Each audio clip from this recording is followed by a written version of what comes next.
Har du nogensinde ønsket, at du var en anden end dig selv? At du var noget særligt? Hvor fanden blev han af? Det har jeg i hvert fald.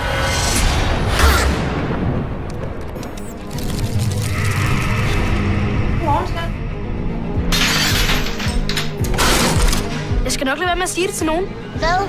Du er superhelt, selvfølgelig. Jeg foreslår, at vi pjekker i morgen, så vi kan afprøve dine kræfter. Kom nu, Pelle! Kom! Superheltenavn skal være fedt og nemt at forstå. Antboy, Du får brug for et kostume.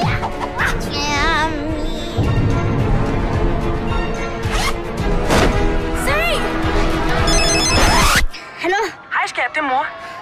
Jeg kan ikke tale lige nu, mor. Mit navn er Loppen.